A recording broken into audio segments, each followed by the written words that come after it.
অফিসে নতুন ম্যানেজার এসেছেন। তিনি খুবই রাগী প্রকৃতির মানুষ। তিনি ম্যানেজার প্রথম দিন অফিসে ঢুকেই দেখলেন যে সবাই যে যার নিজের কাজে ব্যস্ত, শুধু একটা হাঁদা টাইপের আনস্মার্ট ছেলে এদিক ওদিকে ঘুরছে। ব্যাস, ম্যানেজার গেলেন প্রচণ্ড রেগে। তিনি চিৎকার করে ছেলেটাকে ডেকে বললেন, এই এদিকে শোনো তো, কত মাইনে পাও তুমি? স্যার, আমি এই 10,000 টাকার মতো মাইনে পাই স্যার। ম্যানেজার সাহেব পকেট থেকে মানিব্যাগ বের করলেন, সেখান থেকে 10,000 টাকা বের করে ছেলেটাকে তিনি দিয়ে বললেন, দেখো, আর কোনোদিন তোমাকে যেন এই অফিসে আমি না দেখি। তোমার মতো ফাঁকিবাজকে এই অফিসে দেখতে চাই না আমি।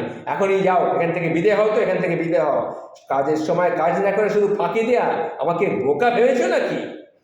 ছেলেটা আর কি করে, কিছু না বলে টাকাটা নিয়ে চুপচাপ মাথা নিচু করে চলে গেল। এরপর ম্যানেজার ক্যাশিয়ারকে ডেকে বললেন, ছেলেটা কোন ডিপার্টমেন্টে চাকরি করে, ওর নামটা কেটে দিন তো। তখন ক্যাশিয়ার মাথা নিচু করে জানালো, স্যার স্যার একটা ভুল হয়ে গেছে স্যার। কি ভুল হয়েছে? কি হয়েছে ভুল? স্যার, ছেলেটা পিৎজা ডেলিভারি করতে এসেছিল স্যার এখানে। কেউ কেউ তো আমাদের অফিসে টিফিনের সময় পিৎজা খায়, সেই পিৎজা ও ডেলিভারি করতে এসেছিল, আর আপনি তাকেই ওই 10,000 টাকা দিয়ে দিলেন।